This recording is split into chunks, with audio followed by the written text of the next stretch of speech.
runway 8 kilo, you're cleared for takeoff. This is your captain speaking. If you love travel, and we know you do, buckle your seatbelts and keep your tray tables in the upright position. You should be seeing the illuminated fun signs throughout the aircraft, because we're about to take off on a chat of epic proportions. Welcome to Tray Tables and Time Zones, the podcast where travel isn't just about taking vacations. It's about enriching your life. We'll dive into the highs, the lows, and the downright absurd moments that come with exploring the world. Whether it's food poisoning on a long-haul flight, trekking to Mount Everest Base Camp, or traveling to Disney parks worldwide, we cover it all. Serious at moments, but mostly we're here to laugh and share some brutally honest travel stories. So let's do it, one time zone at a time. This is Tray Tables and Time Zones, and this is your host, Josh Bogle. Hey everyone, welcome back to Tray Tables and Time Zones. I'm your host, Josh Bogle. And on this episode, we're talking about a place that I dearly love, and that is the country of Iceland. You know, I think every traveler has a list, whether it's in their head or whether it's on a piece of paper or in their phone or on the computer, of all the places that they would like to visit that they know at the time. Obviously, there's places that come into that list. Some come on, some come off, and the list is ever changing, but there's always a list, it seems like, of all these places that you want to visit as a traveler. And this place, Iceland, was definitely on my list, but it was pretty far down. I don't know why that is. I guess I just never really thought too much about it, to be honest. You know, I had heard about it, and I heard that it was, supposed to be really pretty and unique. Its landscape, was very volcanic and unlike anything else around. But beyond that, and the occasional, commercial from Iceland Air about how they were, setting up this program where you did layovers in Iceland on your way to Europe. So you could fly from North America, land in Reykjavik, and spend a couple of days in Iceland, and then fly on to Europe. So, that had kind of become something that I thought maybe one day that I would like to do, to check it out on my way over to Europe. But I didn't really have it anywhere near the top of the list where I would get to it, any reasonable amount of time in the near future. So Iceland really came to the forefront for us when my wife got a email from an employee club that she is a part of. And this employee club is run by her company, and it's basically a travel club, right? They put together like 3 trips a year to various places all over the world, and then they offer those to the employee club members. And if you're interested, you enter a lottery, and if you get picked, you have the opportunity to go on the trip. And the way we look at these opportunities are, if they come about and it's something we're interested in, but it may not be, like I said, close to the top of the list, then we might take that opportunity to go ahead and go, right? And it's also an opportunity for us not really to have to plan, because they do everything for you. So it's kind of a lazy way to travel, but that's kind of nice every once in a while, because I usually am the planner of our family. And so I plan the trips because I really enjoy doing it. But every once in a while, it is nice to have a break. So we kind of treat it like that, as a break from our normal travel schedule, and also a way to see a place, get a taste for it. And if we like it, we can always go back, right? And so we've been on one of these trips before, and it was to Germany and Austria. And we really enjoyed that trip. In fact, we want to go back to Germany and Austria, and at some point we will. And it's because we found out how much we enjoyed that region on this trip. So we didn't really have any apprehensions about doing another one. And we also found out that some friends of ours, 3 other couples, had also put in for it. So we were really interested in this trip because it might be an opportunity to travel with some of our friends on this trip. So we put in for it, and lo and behold, we get it, right? And our friends also get this trip. And so we're all excited, and then I started looking into Iceland more and more. And the more I looked into it, the more I was like, man, this is a place that I would love. Like, this is wheelhouse stuff for me, right? It's cooler weather. It's unique rocky terrain. It's a lot of outdoor sports and activities to do. Camping and hiking and 4-wheeling and all these types of things that I really enjoy doing. Iceland had in spades, right? It was all over the country. You could do these types of things. So it was really exciting. And then the landscape and the limited population. So it was kind of that isolated, remote place that you could get to really easily. It wasn't really hard to get there, but once you got there, it was really kind of remote and just different. And so I was really, really excited for all those reasons, right? And so the time came, we boarded a flight out of Houston, and we flew Houston to Chicago, and then had like a 3-hour layover in Chicago, and then Chicago to Iceland, all in United economy, nothing special. But the great thing about it is the flights weren't that long, right? It's 2.5, 3 hours to Chicago from Houston. And then it was like, I think about 6 hours to Iceland from Chicago. So not really bad at all, pretty easy to deal with. And that's another thing that made it really, really intriguing, is that it wasn't hard to get to. It's not like boarding a 16-hour flight to get all the way to Asia from, the middle of the US. This is a pretty easy flight to do, or flights. So the only bad thing about the flights were that you get there so early. So you arrive in Reykjavik at like 8:30, right, in the morning. And I believe most of the flights from the US all land in that kind of time span, around 7 a.m., 8:30. So you get there pretty early. I mean, most of the ones I've seen, there may be some later ones, but most of the flights that I've seen get there at that time. And the one bad thing about that is if you're going to be spending the day that you arrive in like Reykjavik, you can't check into your hotel yet. I mean, unless you've worked out a deal, or unless your hotel allows you to kind of buy early check-in, you've got to kill several hours.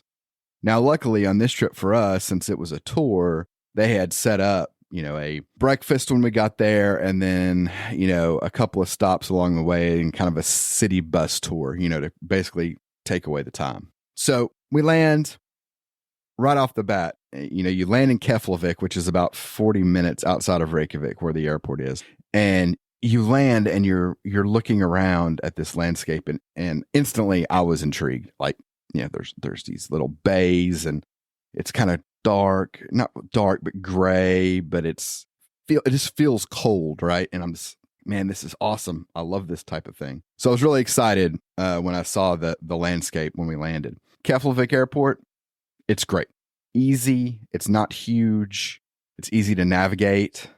It was really, really easy. And there was two things about it that I really liked. One, I'm a Gen X person. And so being that, I remember the heyday of malls. And in malls, there was always a Sbarro pizza.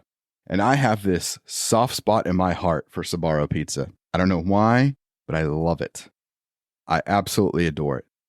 And there is a Sbarro pizza inside the airport at Keflavik.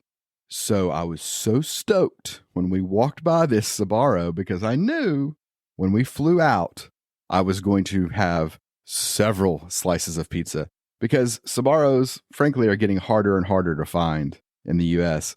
In fact, I don't even know the last time I saw one, to be honest. It's probably in an airport, because that's really the only places you can find them these days. And even now, like, I haven't seen one in an airport in forever. So I was super, super stoked, right? So, stomach took over there, but I was excited. The second thing that is interesting about the airport is that once you clear immigration, there is a very large duty-free shop, right? And, if you fly internationally, of course, you see these duty-free shops everywhere. Well, this one's really pretty big, especially for the airport size. Come to find out, it is the best place to buy alcohol anywhere in Iceland, essentially, because it's duty-free. So it's a lot cheaper. So, little tidbit for you, if you enjoy a beverage here and there, do yourself a favor and buy you your alcohol at the airport before you leave, because it will be a lot cheaper than it will be buying it anywhere else in Iceland. Now, that is in no way to discourage you from enjoying the atmosphere at the hotels that you stay in and going to the hotel bars, because those are actually a lot of fun in Iceland because everybody goes to them that's staying there, that's traveling through Iceland. And so you meet a really interesting crowd at all these little hotel bars along the way. But again, if you're into having some drinks or whatever, get you some booze before you leave the airport. Anyway, just a couple of things about the airport to keep in mind. So we get outside the airport and there's the tour bus. And so, us and our friends all kind of grouped together and got seats on the bus. And what they had planned for us, basically to kill the time until we could check into our hotel, was a couple of stops. The first one I'll definitely tell you about because it was a pretty unique experience.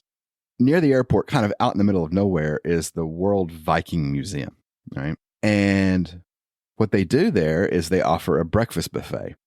And you're thinking, that's okay, whatever. A breakfast buffet at a museum seems a little odd, but hear me out.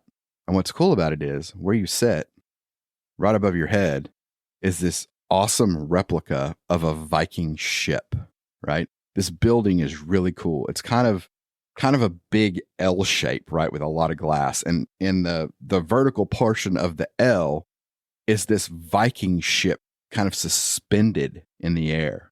Right. And you eat right underneath it. And then they gave us time to tour around the little museum afterwards and walk around outside some. But I mean, talk about a unique place to have breakfast. You're looking through these big old windows out onto Iceland, which in and of itself is pretty damn cool. And right above your head is a damn Viking ship. It's a really unique place to have breakfast. And I think they offer it quite often. Anyway, worth checking out. Like I said, if you've got some time to kill when you first get into Iceland because you're coming from the US, great place to stop, have some breakfast. The breakfast was actually really good, more of a European Scandinavian style. So while you definitely had eggs and breads and things like that, you also had, the cold cuts and the sliced cheeses and those types of things as well. More typical on a European hotel buffet for breakfast. So nice variety, awesome location, awesome scenery. And then we rode in to Reykjavik and kind of did a little tour around. Now, one thing I will tell you about doing this little city tour that surprised me to no end. So our tour guide, Maria, who was a local, she was really good. But anyway, she says, I'm going to take you guys by the house of the president. Okay.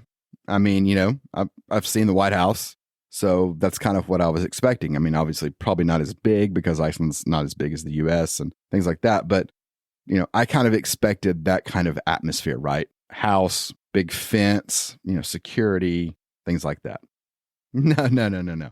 Not in Iceland, because apparently they don't have to worry about friggin' crime in this country, because we pull up on this little peninsula outside of Reykjavik, like in a suburb, and there's this beautiful white church and this really cool looking white house, right? It looks kind of old, very, very nice, but like old as in the design, right? Not like it's falling down. It was an amazing, immaculate shape, but like an old style.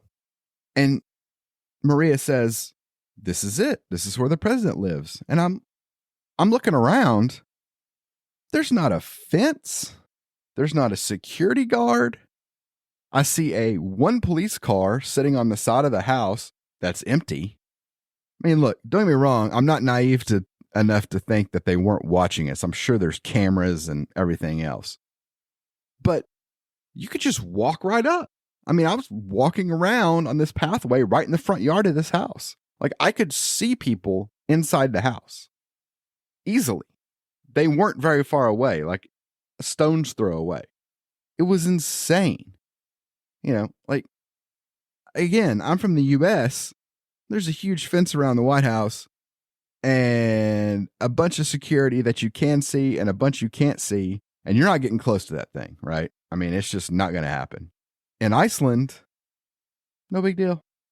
No big deal. There's this group of tourists just kind of walking around the president's house, and nobody's worried about a thing. Nobody stops us and tells us, no, you can't take pictures, or no, you're too close. None of that. I mean, everybody was very respectful, right? I mean, but again, Nothing. Made no sense. Come to find out, the president at the time, he had like an older car, like a classic car. Well, he would just drive that around. In fact, on our way out of this area, we passed him. Maria was like, oh, there's the president driving along. And it was an old classic car. He just drove by us by himself. Apparently, he would go pick up his kid from school and drop him off to school. Like, it was hard to wrap my mind around, right? Like, none of that shit would happen in the US. It just wouldn't. But for this to happen, it was just so foreign to me. But again, it gives you a feel for just how safe and unique Iceland is, right? I mean, there's a reason it's always at the top of the list for like the safest country in the world. It's just hard to wrap your mind around being from the US, or hell, being from pretty much anywhere else. It's strange, right? It took a while for my mind to settle back into the fact that the president of the country could just, go wherever and it wasn't a big deal. And, that we could walk around their house and nobody cared. Nobody gave a shit. Weird. Anyway, so after that, we did a touring around some more around Reykjavik. Ended up checking in the hotel, the Foss Hotel. Good hotel. I liked it. I think it's the biggest hotel in Iceland. It's a little far from a lot of the really good stuff. Little far is a relative term in that it's still very easy to walk to it. It's where the Rainbow Road is and where a lot of the, shops and bars and restaurants are. The church that everybody's seen in the pictures of, the giant concrete church in the middle of Reykjavik. And as an aside here real quick, if I try to say most of these names in Iceland, I am going to butcher the shit out of them. So fair warning, I do not mean to insult or piss off anybody from Iceland. It is no disrespect to them. I am trying to say the names. It's just, I don't speak Icelandic and the names aren't easy for me to say. So if I try to say one and I butcher it, I apologize because, I tried. But anyway, back to the story. So, it was a little bit of a walk from the hotel to get to those things, but we didn't have a ton of time. We had a little bit that night before we checked into the hotel because the next day we were going to basically start our tour, right?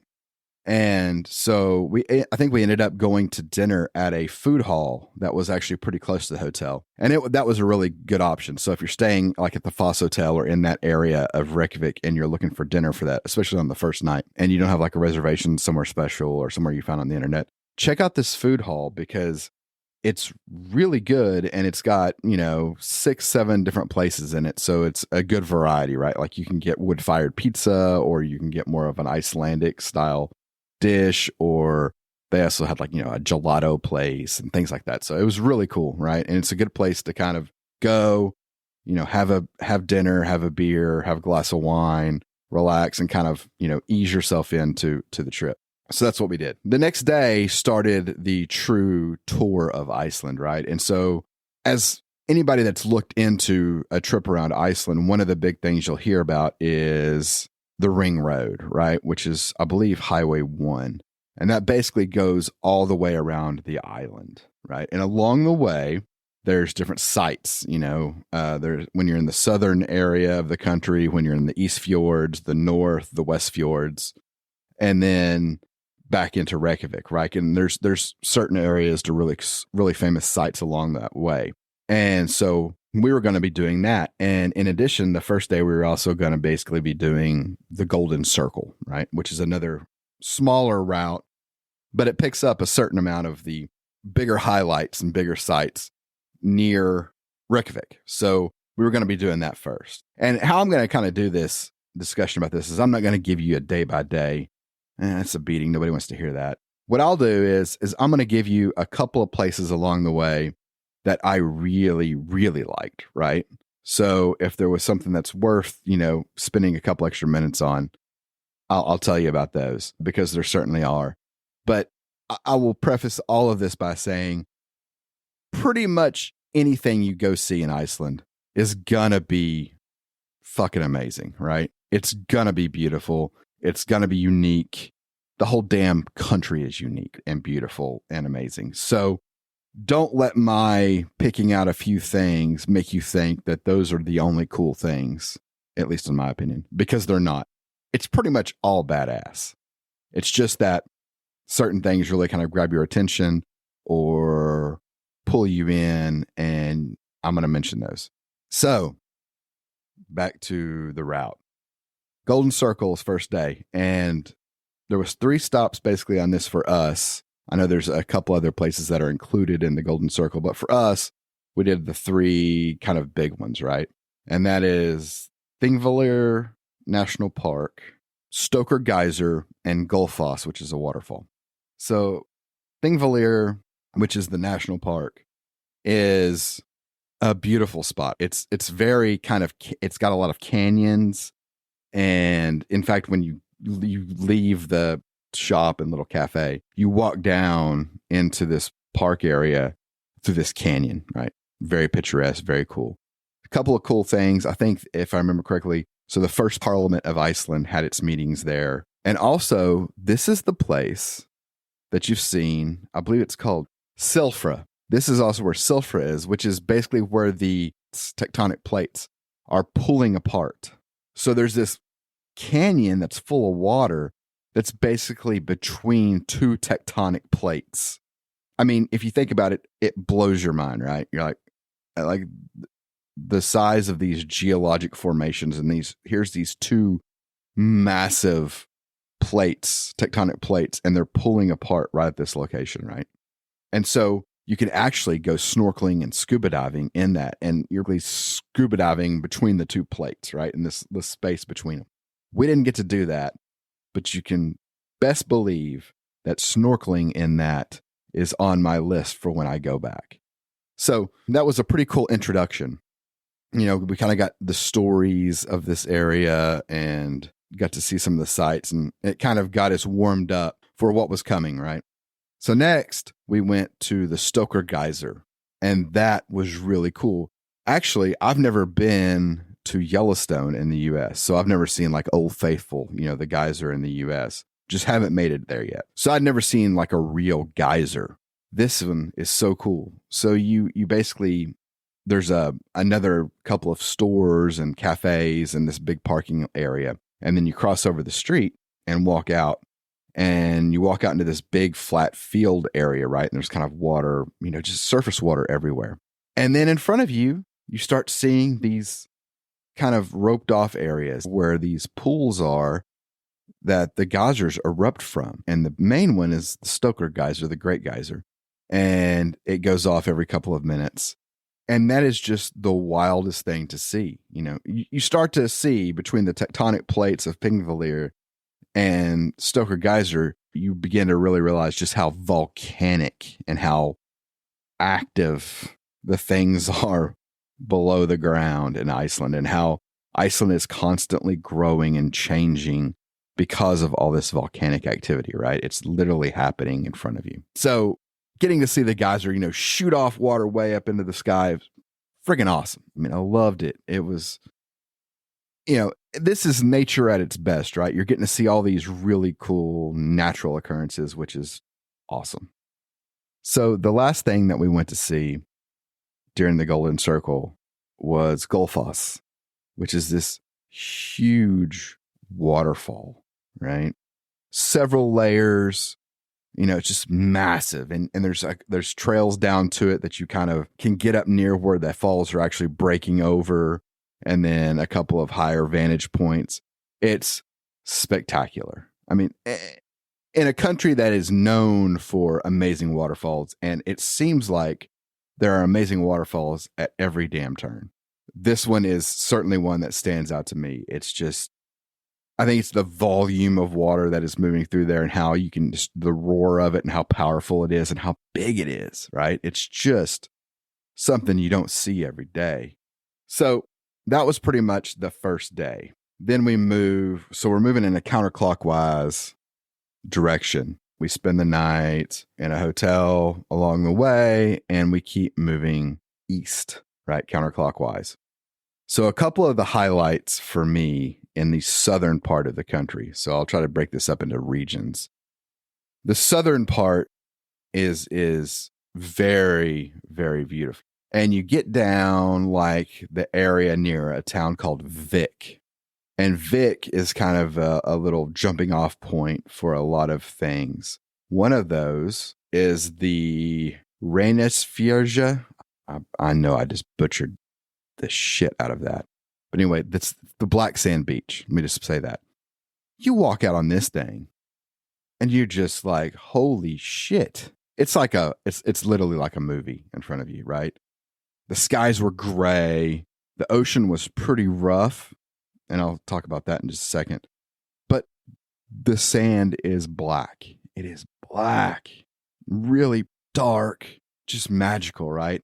And then off the coast, there's these jagged rock formations coming up out of the water. It's, okay, I know they filmed some Game of Thrones episodes or parts of episodes in Iceland. When you're at this area, you can see why. Because if you've ever seen Game of Thrones and seen some of those landscapes, I mean, this is it. This is this kind of rough, barren landscape. It's spectacular. And the cool thing also about the black sand beach is not only do you get the sand and the rocks offshore, but you get these basalt rock columns, right? So you're staring at the ocean, you turn around and there's this rock face, but it's these almost geometric columns of basalt that make up this rock face. It's the coolest thing. And then there's like a carved out, almost like the beginnings of a cave, but it's huge. It's like almost like this giant room. We're just standing there kind of slack jawed, right? Because what the hell? I mean, you don't ever see any of this kind of thing anywhere else. Not like this, right? And it's just at every turn in Iceland. Another thing about the black sand beach, and I will put this out there as a FYI if you go. Because if you don't go with a group and you just don't see the signs, then you might think it's okay. Don't get near the water at the black sand beach. The ocean there is very unpredictable. The currents are very unpredictable and the waves are unpredictable. It's just the whole damn thing is unpredictable, right?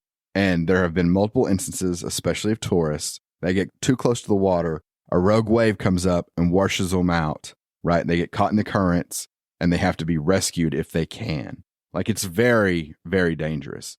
So stay well up on the beach. I know it's really cool to get down by the water and all that stuff. But seriously, if you get caught by one of those waves, you're in a world of shit. And you just have to hope that somebody can get you or that you can get yourself out, because it's not a good situation to be in. Anyway, that was just my public service announcement. So Diamond Beach is known that way because it's very close to the other thing that's great in the southern region of Iceland. There's a lot of glacier, and at the glacier, there's a lot of pieces of the glacier that become icebergs, essentially. And some of those, because the water is so cold, they wash up on this beach, and the water is super clean and clear, and it looks like big chunks of diamonds sitting on this beach. I mean, I shit you not. It's the wildest thing to see. I mean, it's just these big, clear pieces of ice sitting on this beach. Amazing. Worth the visit. And the next thing is the glacial lagoon. So, again, I mean, it's like with everything with Iceland. It's just stunning. So it's this big lagoon with a very shallow exit to the ocean, right? So it's almost like a protected harbor or protected bay. And the route of the water comes in and out from the ocean, and it's very shallow. So keep that in mind. But inside the lagoon itself is deep, but like the entrance from the ocean, very shallow. And so this lagoon sits at the base of a glacier, and the glacial ice will break off into icebergs and float in this lagoon. And it's just amazing. It's imagine a big, like a lake full of icebergs. And so you can do boat tours out on this thing. You hop in these boats and they take you out. Now, there's a couple of different kinds of boats that you can take out there. One is like a larger boat. And this is what we were on to accommodate our group. And while that was really cool, They also have rib boats, the rigid inflatable boats that hold a lot less people, are more nimble, faster. So if you're traveling more on your own, right, or with a smaller group, I would definitely go for those rib boats, because those, first of all, looked really fun, going around the lagoon. And two, they're just more maneuverable, right? They can get in closer, they can go further around than the bigger boats. So definitely try the rib boat if you have the option. The other cool thing is, remember I said how it's shallow, the entrance into the lagoon is shallow. So inside this lagoon, obviously there are fish, that wash in from the ocean. So there's an abundance of seals in this lagoon eating these fish, because the fish come in, they get trapped. And so the seals, it's like a friggin' buffet for the seals. And the other thing is, if you think about it, the biggest predator of a seal is orcas, right? Killer whales. Well, the killer whales are too big. They can't get into the entrance of this lagoon because it's too shallow. So the orcas can't get in to get the seals, who are inside the lagoon eating all the fish that come in from the ocean, because they're small enough to get in. So they literally eat and survive without any natural predators in this lagoon. So there's a lot of seals. And I mean, it's not every day that you get to see seals in the wild, right? Especially this close and going after food and interacting and laying around on the iceberg. So, I mean, it's pretty awesome. So then we had a pretty long driving day through the East Fjords, which is beautiful to drive on that highway along the Eastern Fjords. Really just a scenic drive. Also part of that, we got up onto the highlands, and there was a small shop, like a kind of a combination bakery, gas station, provision shop that it was so amazing. It was so tiny, right? It was very small little bakery, but it did, sell gasoline out of a tank that was actually above the ground. And it set up on this kind of plateau completely by itself. I mean, nothing else around, just no trees, no nothing, just flat plateau and this little building off by itself. But they had their specialty was these little, like, kind of like a granola cake bar. I don't know really how to explain it, but they were called Happy Marriage bars, or Happy Marriage cake, or Happy Marriage. And they were actually really, really good. But this little shop made them fresh. And so it was really cool to see, because it's just literally out in the middle of nowhere. So the next big kind of stop area we had was near Lake Mývatn. And that region is really cool. But that lake is known for these little flying bugs, almost like gnats or no-see-ums in the U.S. Luckily, when we were there, they weren't bad. But my understanding is that some parts of the year they can be really bad, and to the point to where you want to wear a little net helmet or a little net hat over your head, because they can be pretty bad. Luckily, we didn't have that problem. So we did some viewpoints there. We did the Dimmunborger, which, again, sorry for the pronunciations. The lava field, which is this ancient lava field, which you're surrounded by these tall columns of lava rock and everything through there. And that's also where we kind of learned about the Yule lads, which is kind of a Christmas tradition in Iceland of these various mischievous elves that are woven into the kind of the Christmas lore there. But it's really cool to just walk through these lava fields, right? Because especially this one, because it just wasn't like a flat lava field. It was literally these columns and like little small hills and mountains of the lava rock. Also near here was probably my favorite hotel of the entire trip. And it was called the Laxa Hotel, Laxa, near Lake Mývatn. Amazing little hotel. Lovely restaurant, lovely bar, just very pretty, very modern. You'll have to check it out if you get a chance. If you're looking for a hotel in that area, I would highly recommend that place, because it was just really unique and really, really an awesome place to stay. So then, after kind of that area, we went to the north, to the true north of the country. 2 cities. And one of these absolutely stole my heart. And I didn't even know about this place beforehand, couple of people with us did, because apparently in the Will Ferrell movie Eurovision, the singers are the Icelandic group for Eurovision, and they were from Húsavík, and they actually sang about the town. And so, as I just gave away, the first stop was this town called Húsavík, and it is a coastal town. It has a bay, a harbor, and it is just the most quaint, magical little town that you could ever ask for. Like, the second we pull into this town, I'm in. Let's move. I'm ready to go. Take me now, right? It's magical. So along the route, as we were driving, what this tour did basically was they would set up, lunch stops for us, right? So you would stop at usually a Foss hotel or somewhere like that and eat in their restaurant for lunch, which after the first couple of those got kind of old because the menus were really small. It had already been kind of set up. And so we didn't really, there were several of us that were kind of uninterested in that meal. So another couple that was our friends that were traveling with us, we both decided that we're not sitting here wasting our time in this hotel restaurant. We're going to go look around this town. We'll find something to eat in the town, right?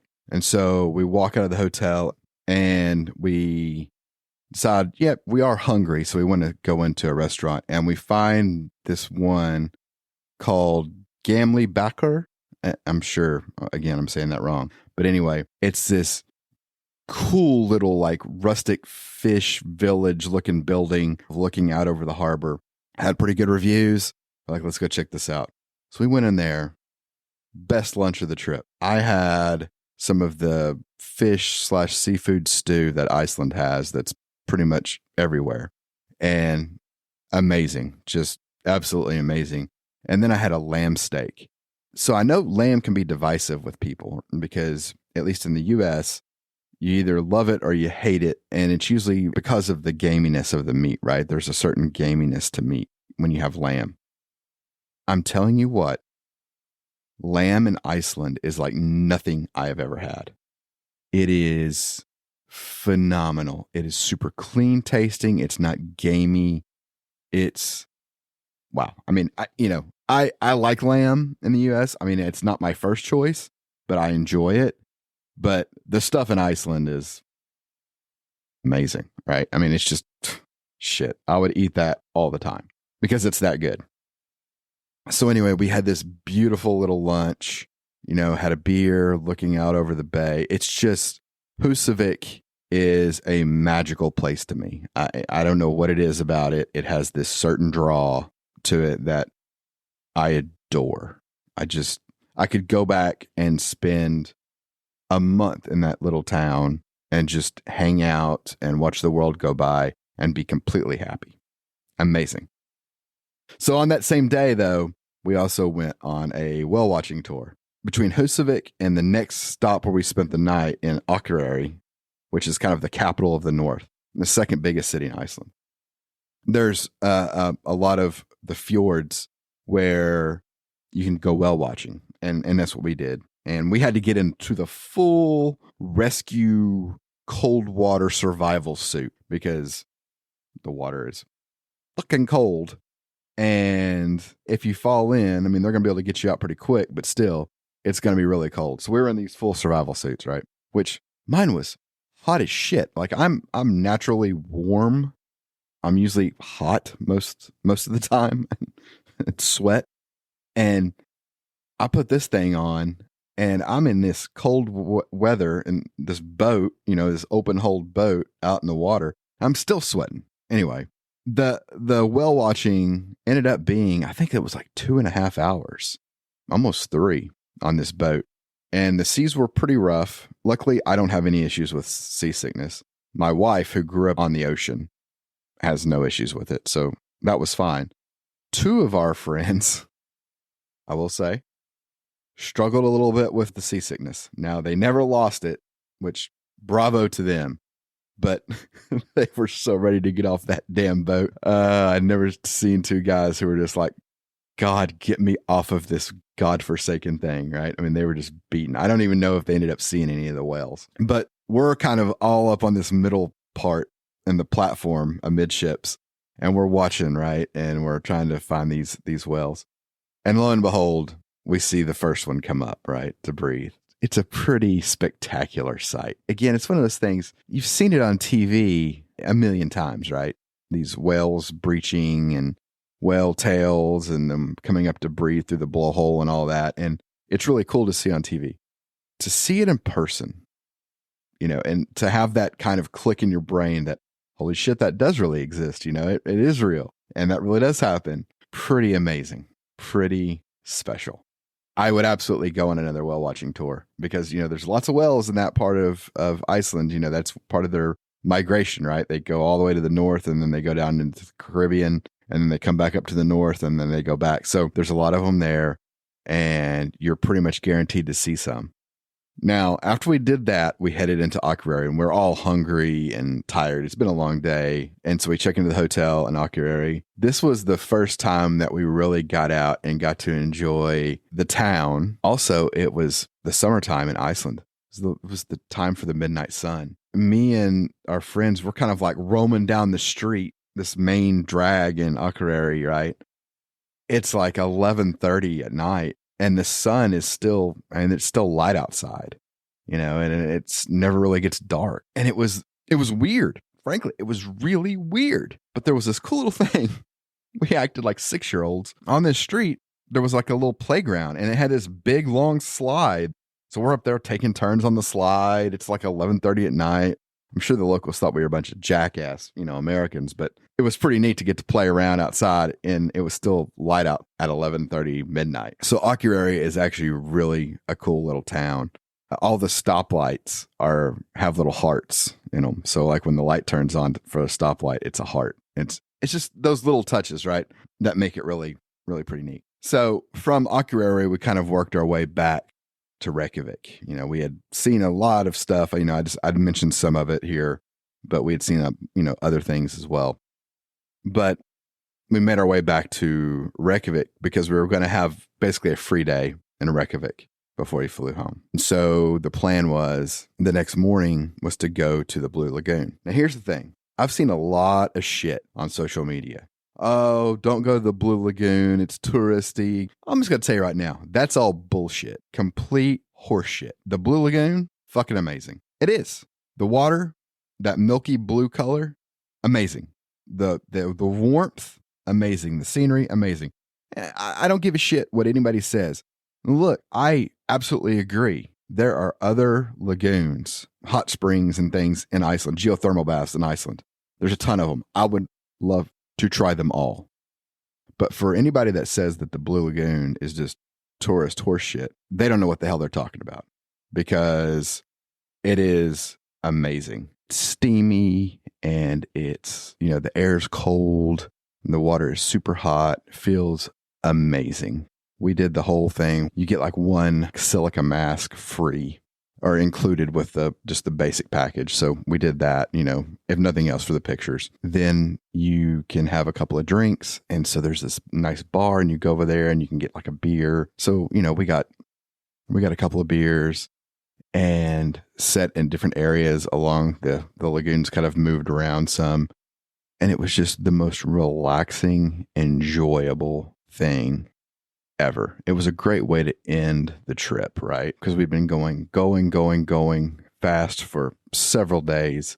And it was nice just to slow down, to sit and just relax and enjoy that time, right? I mean, I loved it. I would highly recommend it. And I know Blue Lagoon is close to Reykjavik. Sky Lagoon is another one that's actually closer into Reykjavik. That's supposed to be really, really good too. And these geothermal baths are all over Iceland, like I said before, and they're absolutely worth it. I mean, I'm not a big hot tub guy or anything like that, but I fell in love with these geothermal baths. I mean, it was great. It will be one of the first things I do when I go back, and one of the last things I do before I leave is to take advantage of these because it's certainly worth it. So, like I said, we did the Blue Lagoon in the morning. And so we really had kind of the rest of the day to explore Reykjavik and do whatever we could fit in. A couple of things we did. We went to the Lebowski Bar, which, if you're a fan of the movie The Big Lebowski, is worth doing, if nothing else, to go in and have a drink. So it's a bar in downtown Reykjavik that's themed and modeled after The Big Lebowski. And of course, what is on the menu for drinks is about, hell, I don't even remember, like 25 varieties of White Russians. So that was worth it just to say that we've been in the Lebowski Bar and had, a White Russian there. So we all did that. We also went to the Icelandic Phallological Museum, which, as it implies, is about the male part of the reproductive process. And that was one of the more unique museums I'd ever been into. But, you gotta do it, right? If you're in Iceland, you're like, it's there. I've got to go see this. And it was eye-opening, to say the least. Would I go back? Probably not. Certainly glad I can say that I've been there. So we did that. And while we were in that part of town, one of my biggest things is I was dying to try Icelandic hot dogs. And the undisputed king of the Icelandic hot dog is this stand that's been around forever called Baron's Bestu Pulsa? Forgive me again for the pronunciation. This place, you can look it up. Just look up, hot dogs in Reykjavik or Icelandic hot dogs. It'll come up. And it's this little cart over on the, I guess that would be the east side of town near the Harpa, which is the performance hall. And so this was the middle of the day when we went there, and it was 6-7 people deep. And so we got in line. I ordered 2 of them because, why not? And so I got 2 of them done, just the way that they want them to be served, which is basically like a ketchup, sweet mustard, a remoulade, crisp fried onions, and raw onion. And the hot dog itself is like a lamb-based dog, but it's also got pork and beef in it. Anyway, it is spectacular. Like, there's something about them that is addicting. I loved them. I mean, I'm a big hot dog fan as it is, so, it's really hard to screw up a hot dog. I mean, I've had some shitty ones before, but look, it's hard to screw it up, but a really good one is also hard to come by. So getting one of these was really, really, really awesome. And the 2 dogs that I did buy went down really easily. And so this is now the second time I've had hot dogs in a, quote, Scandinavian type country, right? I've had a hot dog in Denmark as well. And that was amazing. It wasn't as good as this Icelandic version, but for some reason, the Nordic Scandinavian countries do amazing hot dogs. It's something you have to have when you're in Reykjavik. So definitely eat some hot dogs while you're in Iceland, because that's what a lot of people do, and they're really fucking good. We went there, had the hot dogs, and then we just kind of wandered the streets, right? We took in, played tourist, took in some of the sights, and strolled around the streets and enjoyed our last evening in Iceland. And so the next morning we got up, got around, and headed to the airport. Again, Keflavik was a breeze to get in and out of. We, got checked in right through security, customs, immigration, the whole bit. No problems whatsoever. I got my couple of slices of Sbarro pizza and was about as happy as I could be because it tasted right. It was really good. And I was super happy that I got to have that. Hopped on the flight and came back to the U.S. And I will tell you, Iceland lived up to anything I could have thought it would be before I went on the trip. Now, granted, I didn't have a ton of knowledge or understanding of Iceland prior to going. I'd started to build that knowledge so that I would, be able to get by there pretty easily once I got there. but I didn't dig so deep that it took away any of the intrigue. It has become one of those places that I will travel to many, many times in my life. I have no question. In fact, next year, so 2025, I am planning on going and hiking along with my wife, the Reykjavik Trail in the Highlands. So I cannot wait to do that trip. I've seen, multiple people do it. Craig Adams has a really good video on hiking the Reykjavik Trail, and I am excited to get back.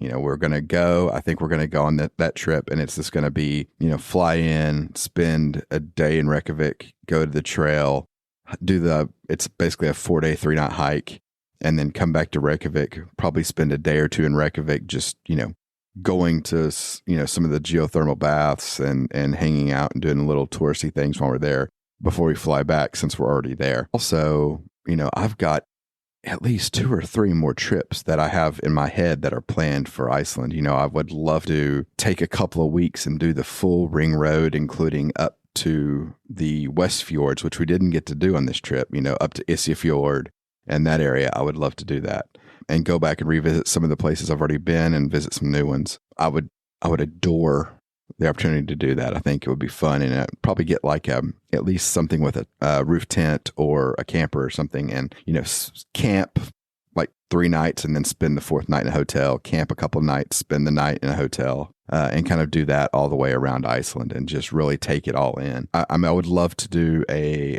Iceland expedition cruise as well. I think that would be a lot of fun, circumnavigation of Iceland and see it from the water and kind of work our way from the water in instead of, working out. I think that would be amazing. There's a lot of really, pretty awesome cruise lines that do expedition style cruising on small ships in Iceland that I would think that would be a blast. Having said all of that, would I recommend Iceland? I mean, I think you probably know the damned answer, and that is absolutely yes.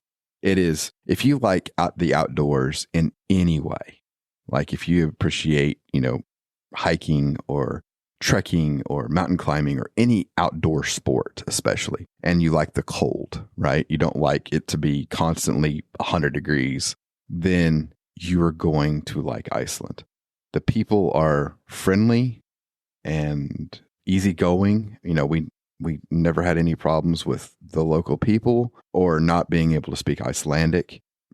Most people know English, at least to get by, but they're used to, having to speak English to tourists and things. But the natural beauty of it all is so amazing that it's just worth it. And everything about it is good. I have no bad things to say about Iceland. I mean, look, my whole thing on this podcast is about being real and honest. And, if something is not good or something is bad or I didn't appreciate something or enjoy something, I will say it. But Iceland, man, there's just nothing really bad about it. I mean, I'm sure there is. I'm sure one of these times I will have a shitty experience that will piss me off or leave a bad taste in my mouth or something. But so far, man, it is pretty amazing. And it's one of those places that I would definitely recommend anyone go give it a shot. Give it some time and really kind of dive into it and enjoy it for what it is, because it's really one of those places that's unlike anywhere else you've been, right? You get feelings of the Nordic Scandinavian influence, but it's kind of its own thing as well. Being out there isolated the way they are, it's kind of its own thing and its own vibe. And so I would implore you, man, give it a shot. Take some of your I know is valuable travel time, vacation time, and give Iceland a shot. It's definitely worth it. All right, well, that about wraps this episode up. I hope you enjoyed it. I certainly enjoyed talking about Iceland again. It's one of my favorite places, and so anytime I get a chance to blather on about it, I am excited. And so I really enjoyed this episode, and I hope you did too. Please do us a favor and check us out on Instagram and Threads. We're probably the most active on those 2 websites. Also, you can check out the show on Apple Podcasts, Spotify, any of the podcast players. You can find us everywhere, including YouTube. And so please check those out. Download the show, rate and review us. We'd really appreciate some reviews and some ratings on those. That would really help us out. We don't have very many right now. I know we're still pretty new, but if you could, do us a favor and go and rate and review those, I would really, really appreciate it. And, just stay tuned in for more of this kind of travel content where I'm loving doing the show, and I'm hoping you all are enjoying it. So let's keep it up and keep this thing going and continue to build this great travel community and, explore the world together and talk about it and enjoy it. So really appreciate everybody listening, and I will see you on the next one. Thanks. This has been Tray Tables and Time Zones. Worldwide travel is one of the funnest things you can do in life. And it's our passion to talk about the good, the bad, the funny, and the ugly. Nothing is off limits. We hope you've enjoyed the show. If you did, make sure to like, rate, and review. We'll be back soon. But in the meantime, find us on Instagram at Trade Tables and Time Zones. And for questions or comments, send your email to traysandtimes@gmail.com. Take care and see you next time on Trade Tables and Time Zones.